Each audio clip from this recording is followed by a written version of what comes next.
Um, I'm Gio Chavez, and I'm the first negative, and I'll be refuting his claims. First of all, I want to point out that he was being very vague, and also his information seems pretty old. I mean, chemicals, they just seem down. The only potential harm when it comes to chemicals is usually methane, and even methane, we found ways to improve it. We studied just this year of the University of Texas, and the results suggested that the amount of percentage of methane that escaped during the drilling of natural gas was actually only 1%, much less than government and even opponents of fracking thought it to be. Also take into consideration that they were testing newer wells. You know, fracking is a new thing. They're constantly experimenting and developing new ways. And an even more detailed study than the University of Texas was taken by the EPA, and they found new techniques to minimize methane leaks even more. When everything taken into account, it turns out that coal is even worse than methane. We've been using coal for many years, and if we were to switch to fracking from coal acquisition, we would actually have less greenhouse emissions, so it would actually be better for the environment. And methane only stays in the ozone layer for about 20 years, while carbon dioxide for several millennia, which is a huge difference. So I think if we're going to look to see if methane is a threat to the environment, we have to take a look at like our present day, what we use present day to make that comparison, instead of just saying fracking is bad just because it harms the environment. And then the affirmative also claimed that it can contaminate water. They passed legislation that make this very unlikely. Just last month, California Governor Jerry Brown signed a law regulating fracking.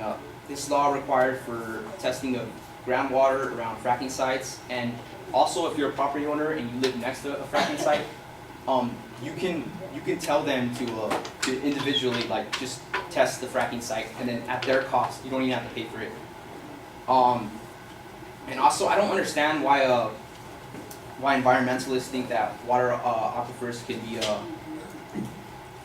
be reached during this process. The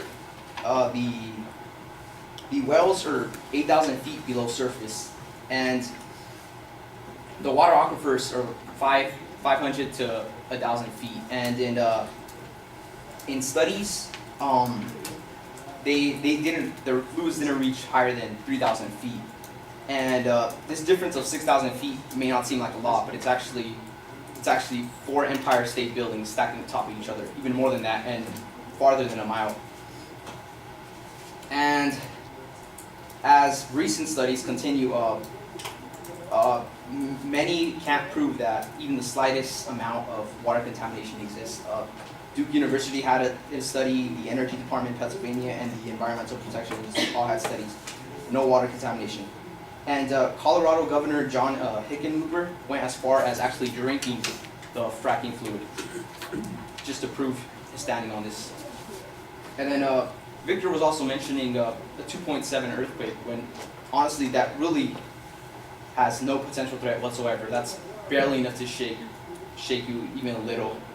And there are more potential dangers in causing this seismic activity. Coal, which I mentioned earlier, is one of them. Mini quakes caused by mining can register up to 5.6 tremors. Linked with filling reservoirs can register even up to 7.9. Why are we attacking fracking over seismic activity when there's other things that even double the seismic activity more than fracking?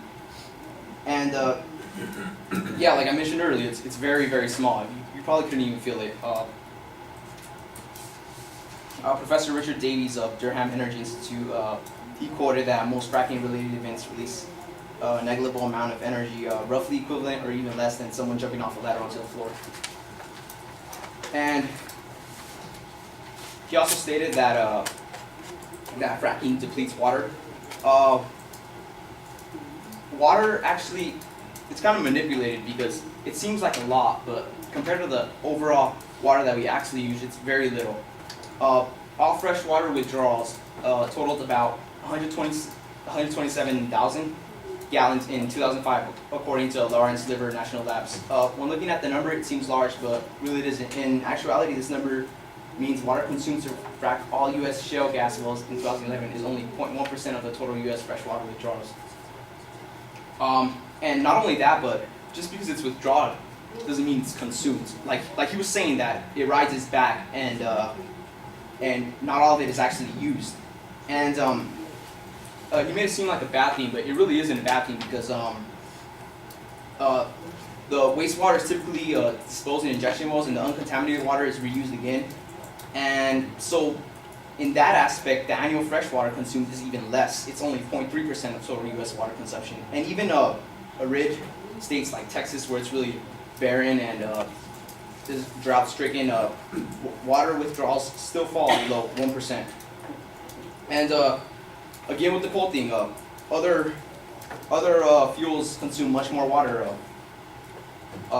Coal will consume about 30 through 50% more water than fracking. So again with that, and lastly, I wanted to say that fracking will help create more jobs. California really needs that economic boom, and 2.8 million jobs will be created, which is a lot. It could bring us back up, and also prices will drop.